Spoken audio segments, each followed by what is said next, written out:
अस्सलाम वालेकुम, I am doctor Akhtar working as chest and allergy specialist in different cities of Punjab. ये हमारा video का सिलसिला है जिसमें आपके जो क्वेश्चंस होते हैं या हमारे पेशेंट जो क्वेश्चन करते हैं उनको मैं वीडियो की शक्ल में रिप्लाई करता हूँ। ये क्वेश्चन था कि डॉक्टर साहब मेरे सर पर खुश्की है, सर पर ख़ारिश होती है और साथ में येलो रंग के चिपके हुए छिलके उतरते हैं सर से, उन्होंने कहा है। इसके साथ-साथ कान के पीछे और कान के अंदर भी ख़ारिश होती है। डॉक्टर को दिखाया, वो कहते हैं कि आपको सीबोरिक डर्माटाइटिस है। तो ये कौन-सी बीमारी है, इसकी क्या वजूहात है, उनका ये सवाल है। ये जो सीबोरिक डर्माटाइटिस होती है, ये ख़ास किस्म की, आप कह रहे हैं कि सोज़िश की बीमारी है। डर्माटाइटिस का मतलब है कि ये स्किन के अंदर सोज़िश है, इन्फ्लेमेशन है। सीबोरिक का मतलब है कि ख़ास किस्म की ये ग्लैंड्स जो ऑयल पैदा करते हैं, ये सेक्रीशंस पैदा करते हैं, ऑयली सेक्रीशंस पैदा करते हैं। ये आमतौर पर ग्लैंड्स उन हिस्सों में होते हैं जहाँ पे ज़्यादा बाल होते हैं, लाइक उसमें सर के ऊपर होते हैं। इसके अलावा जो है ना, वो बगलों में लोगों के होते हैं या चेस्ट के ऊपर जहाँ पे ज़्यादा बाल हैं, मतलब जहाँ पे ज़्यादा प्रीडोमिनेंटली बाल होते हैं, तो बालों के बिल्कुल नीचे ये ग्लैंड्स होते हैं और इन ग्लैंड से सेक्रीशन ख़ास किस्म की रिलीज़ होती हैं, जिसकी वज़ह से ये बीमारी होती है। अब इस बीमारी में चूँकि सेक्रीशंस बहुत ज़्यादा होती हैं, तो इसमें फंगस लग जाती है इसके ऊपर और उस फंगस की वज़ह से ज़्यादा सिम्पटम आती हैं।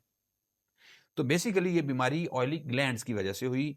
अब इसको ट्रिगर फैक्टर क्या होते हैं, कौन-सी चीज़ें इसको ज़्यादा कर सकती हैं? इसमें अगर किसी को स्ट्रेस बहुत ज़्यादा रहती है, तो या लोग स्मोकर हैं, ये 2 कैटेगरीज़ हैं। अगर खुदा ना ख़ास्ता किसी को एचआईवी या एड्स है, ये 3 कैटेगरी इस तरह की हैं कि इन लोगों को बहुत ज़्यादा सीबोरिक डर्माटाइटिस होता है। अब अगला उनका क्वेश्चन ये था कि इसका इलाज क्या है?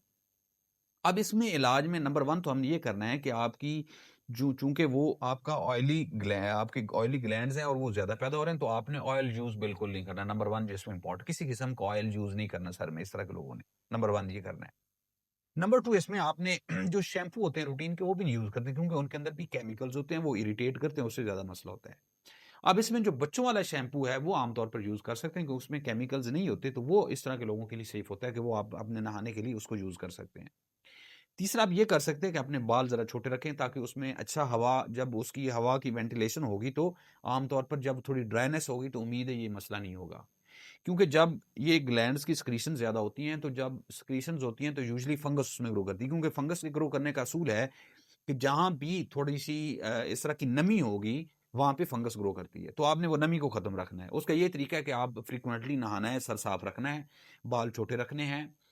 शैम्पू जो है वो बच्चों वाला यूज़ करना है और फिर ये कुछ हम मेडिसिन देते हैं पेशेंट को कुछ अरसे के लिए, कि वो मेडिसिन यूज़ करनी है और हमारी कोशिश होती है कि ज़्यादा लंबे अरसे तक ना दी जाए।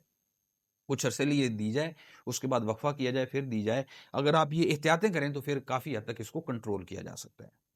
अगला उनका ये क्वेश्चन था कि ये बीमारी एक से दूसरे बंदे को लग सकती है? नहीं, बिल्कुल नहीं, ये एक से दूसरे को नहीं लगती, क्योंकि ये बीमारी जो है ना, वो ख़ास तौर पर ऑयली ग्लैंड्स की वज़ह से हो, हाँ, जेनेटिक्स में हो सकती है, अगर फैमिली में किसी को है, उसमें पॉसिबिलिटी है किसी हद तक कि आपको हो सकती है, अदरवाइज़ ये छूत-छात वाली बीमारी नहीं है। जिस तरह स्केबीज़ एक बीमारी होती है स्किन की, वो लग जाती है, जिस तरीके से ये कोरोना की है या टीबी है, वो लग सकती है, लेकिन ये बीमारी एक से दूसरे बंदे को नहीं लगती। हाँ, जेनेटिकली अगर आपके पेरेंट्स में से, बहन-भाइयों में से किसी को, तो फिर पॉसिबिलिटी है आपको इसके होने की।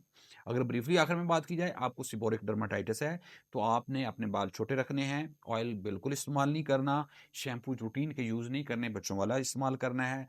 ज़्यादा से ज़्यादा कोशिश करना है कि अपने सर को ड्राई रखना है। उसके लिए बेहतर है कि एक छोटे से ये मिल जाते हैं जो तौलिए वगैरह, लोगों को अगर आप शॉप से देखें, तो आप 2-4 रखें, उसमें आप फ्रीक्वेंटली उसको ड्राई रखें, तो उसमें फिर फंगस के जो चांसेस बहुत कम हो जाते हैं।